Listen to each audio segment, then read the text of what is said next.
Hey guys, I'm at Promised Land State Park in Greentown, Pennsylvania. It's been really frigid for the last couple days, even in Yonkers where I live, but more so up here. I've been monitoring the weather, but I don't know if it was because of the wind or what. High winds generally make it harder for ice to form. I went out and checked. This is the lower lake at Promised Land State Park. Drilled a few test holes, and it's just still, it's only like about 2 inches, if that, like maybe a tiny bit under 2 inches. So I didn't go too far out there, and I am 100% all alone. There, I'm driving. I'm afraid I'm not even sure my car is going to get back up this hill. I'm the only car here, and the roads are covered with snow.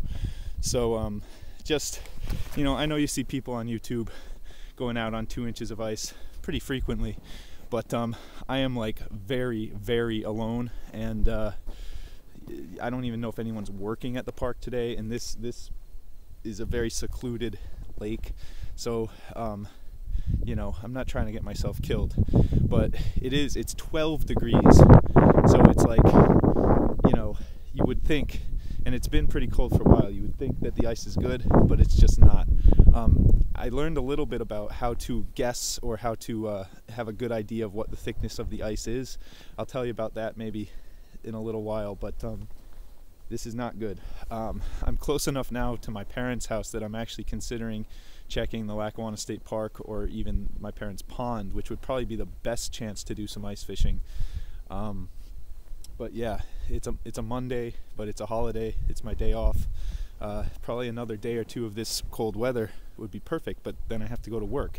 So it's just wonderful how it's working out this winter. But so yeah, unfortunate, but just not a good idea. Not a good idea here. For me, for my comfort level, and you know, could I make it a whole day out on here? I bet I probably could, but I don't want to take that risk. I have, you know, plenty of years ahead of me, I like to think. But oh, you can see I'm, besides my picks, I also have a life jacket on today. But yeah, so let's get back up. Let's get back in the car and try to make it up and out of here.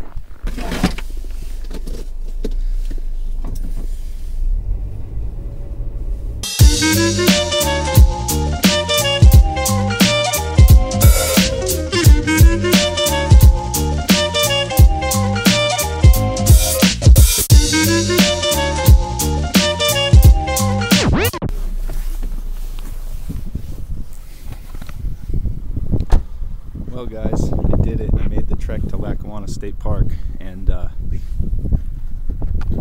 there is a lot of open water. Must be the wind, I'm not sure, but same thing over here.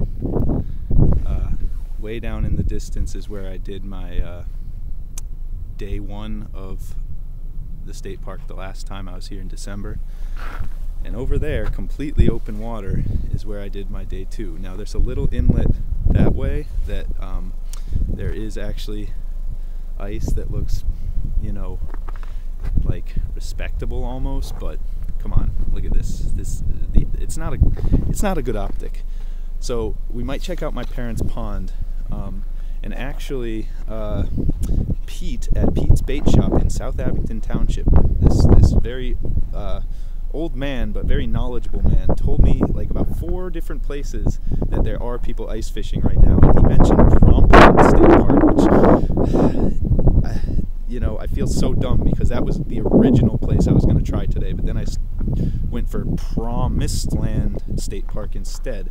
So we still have some options today, but you know, it's like 10:30 now, and you know, I don't want to just spend all day driving around. I want to stop somewhere and, you know, do my thing. But anyway, let's go. Well, dang guys, I'm putting my little Toyota Corolla through the ringer here.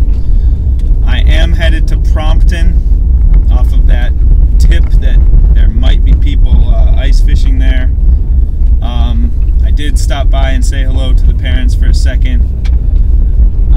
I figured, you know, at best there might have been, you know, barely safe ice at their pond, and I might have caught a few little, you know, shiners or sunfish or something, but I wanted to do some more legitimate fishing. But the risk here is, you know, it could be like Promised Land, where, you know, it's not safe and I'm alone and everything. So,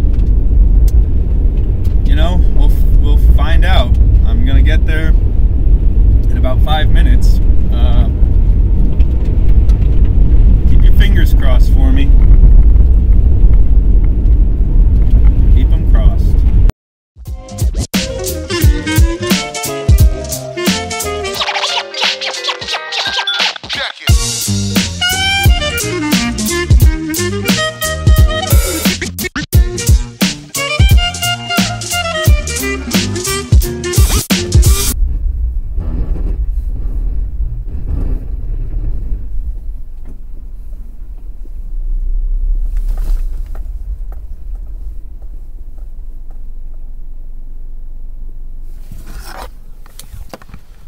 Well, there's no one on this section, that's for sure.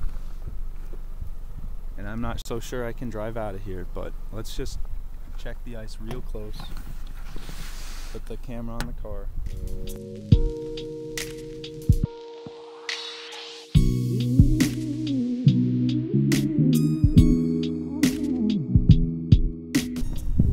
Nope, that's not even worth trying. That's cracking a lot. Damn it. Damn it. I really tried, guys. I really tried.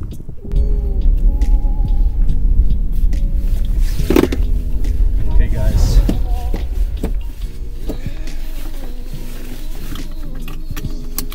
We can make it out of here. This is the little Corolla that could.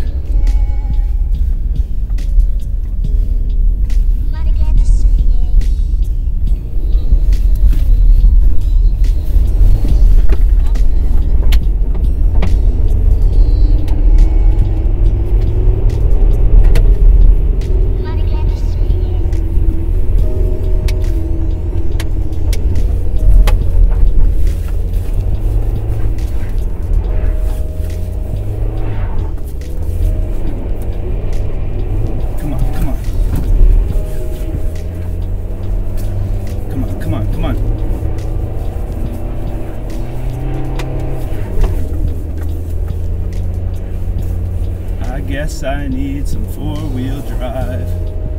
Woo! Smell that rubber. We did it though. We freaking did it. We did it. Wow. Woo! That was dicey.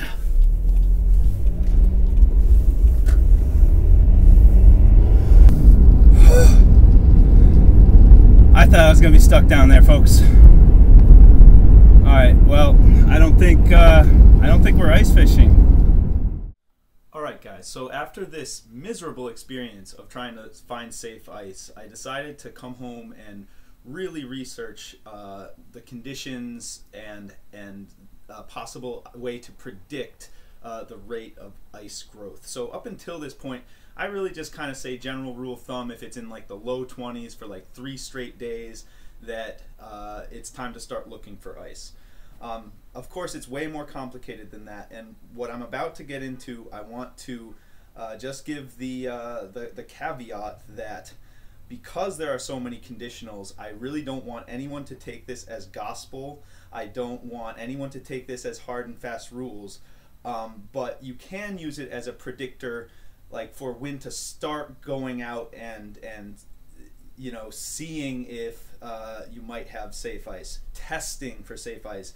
And as I've said in many of my videos, you know, when I go, I always test close to the shore, which is usually thinner anyway.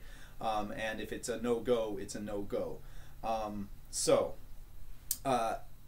There are several ways. There are several different predictors of ice thickness. The one I'm going to talk about today is called the Ashton Ice Growth Prediction Method.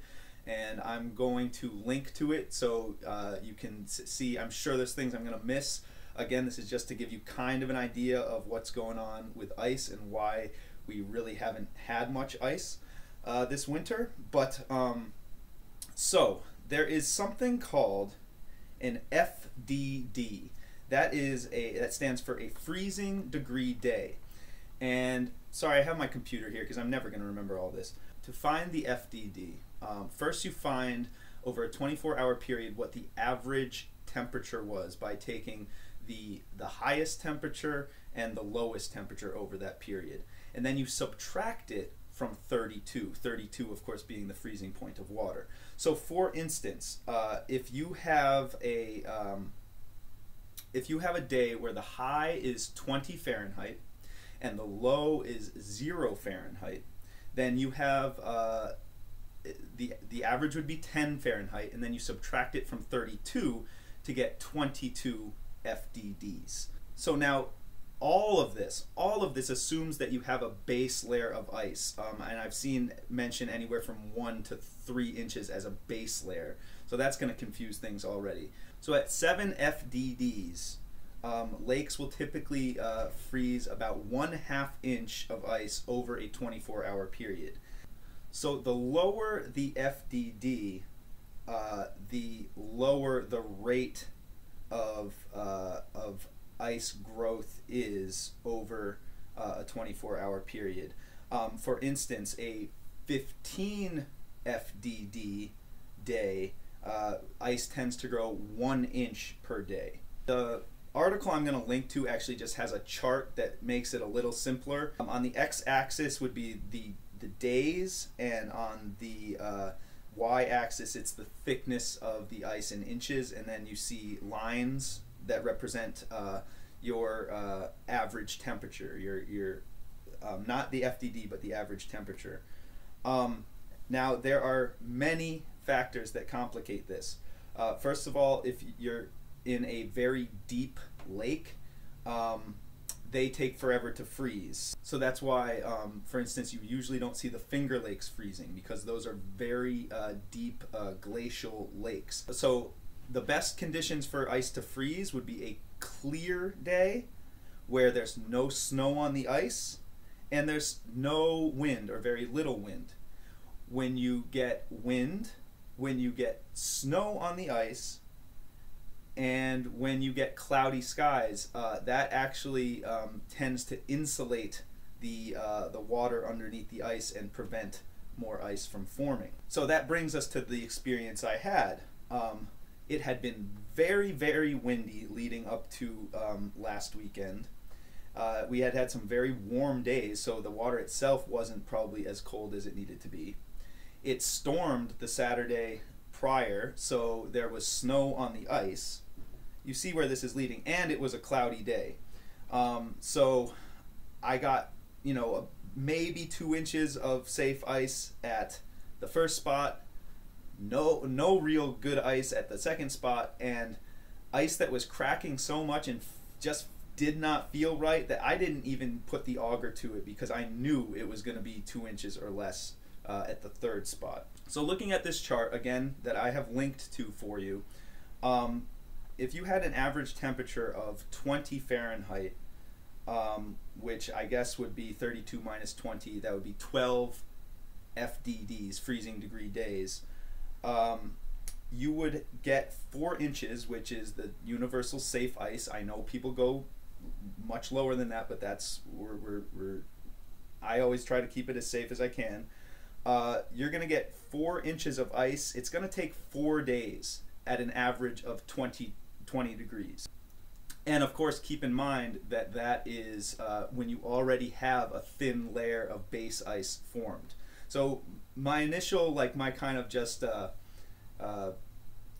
way I usually go about thinking about when it's time to test ice, it's I'm kind of off by 1 day, at least 1 day. So again, this is called the Ashton Ice Growth Prediction Method, and I'll link to it.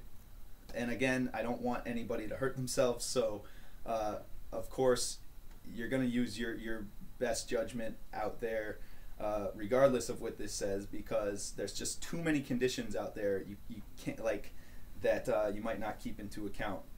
What I would say is when the weather conditions have given you reason to believe you can go out and at least like check it, then of course just make sure you are safe and you test the ice beyond just looking at it. You know, you actually test the thickness close to the shore, and if it's good close to the shore, then you should be good going out farther, because it's usually a lot thinner at the shore. But I don't know, I hope this is helpful. I'm really just doing this to explain, like, I am so frustrated at the weather lately. And of course, so I went out on Monday, the Martin Luther King holiday, and then it stayed cold for like another 36, 48 hours, and then it just got warm again. And I've even been checking like Pennsylvania as if I was to, you know, be in the car for another 6 hours like I was Monday. And there was one place I found where I actually found an ice report, and it said there was 4 inches, but there was a note on it that it wasn't safe to go on. But regardless, it's pouring rain all day today. So just Mother Nature is not giving me a break. And when you look at the 10-day forecast here, when you look at the 10-day forecast for Pennsylvania, it's really, I don't know, it's still relatively mild. Very frustrating. But, you know, we just have to roll with the punches and with what Mother Nature gives us. You know, hopefully February, maybe even March, is a lot colder than it has been. Because open water fishing, as we all know at this time of year, is extremely challenging, and I'd rather not do it. And I have all this ice fishing stuff, and I want to use it, and I love it out on the ice. Anyway, guys, hope this was helpful, entertaining, enlightening, but again, be safe out there. Like and subscribe. Fish like there's no tomorrow. Peace.